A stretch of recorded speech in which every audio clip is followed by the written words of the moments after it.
it's Bonnie back with another video again today, and today I'm going to talk about something that I think is very important. So as you guys know, all I really care about is seasonal travel, seasonal work, traveling more, just really getting out and exploring this world that we live in.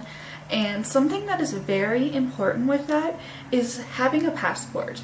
So I'm not gonna lie, I actually just got my first passport in the mail yesterday, so I have never traveled outside of the United States. So this is really exciting to me because I talk so much about travel, and now here I am finally ready to travel.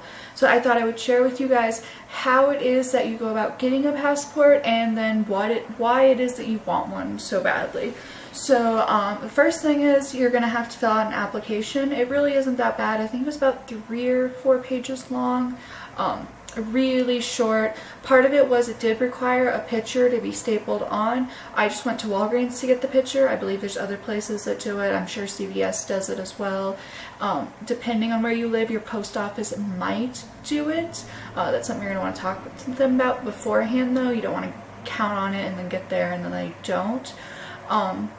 Next, it will cost about $175. I brought both cash and checks. Some places are weird about what they accept.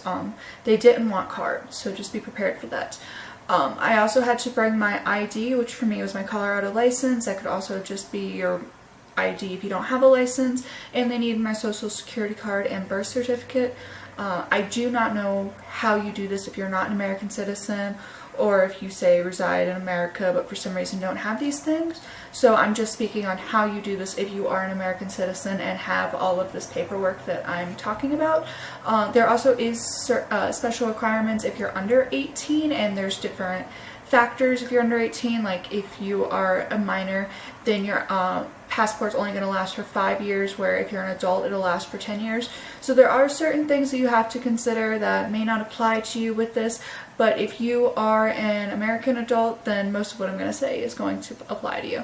So like I said, my passport cost me about $175. I know to some people that sounds like a lot, but you have to remember that is going to last you for 10 years.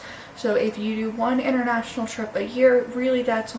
Hey guys, sorry about that, back again. My camera died. So as I was saying, if you get a passport, it's going to cost about $175. I know that really seems like a lot, but when you break it down travel by travel, it's going to come out to be really cheap.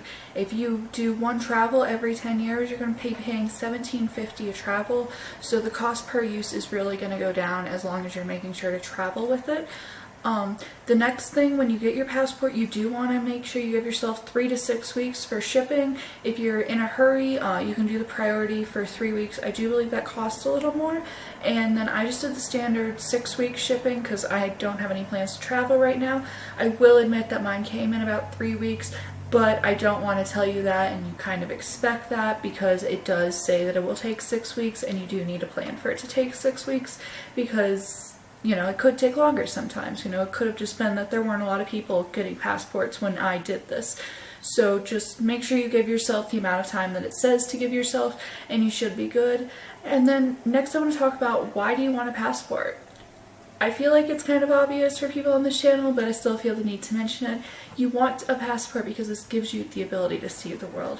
This gives you the ability to go anywhere you want, and this gives you the ability to do it then. You don't need to say, oh, you gotta give me 2 months, I gotta get my passport in order first. No, if somebody asks you if you want to go, you have the ability to go. Sure, you might have to figure out childcare or pet care, you might have to figure out how getting time off work or paying bills, but that's something you have to figure out with every trip anyways, even if it's something close. So it just really helps to have that ability, and then if something does come up, you can now just go and have one less thing to worry about. So I hope that helps you. I will make sure to link below to where you can find that application if you are an American citizen applying for your first passport. There is a different application if you are renewing your passport. I'll try to see if I can find that, but I'm not going to guarantee that's linked below because I have not searched for that before. As always, comment any additional suggestions you have. I'd also love to hear where you guys think I should go for my first international trip, because now I have to start planning for that. And make sure you hit that like and subscribe button. I'll talk to you again soon.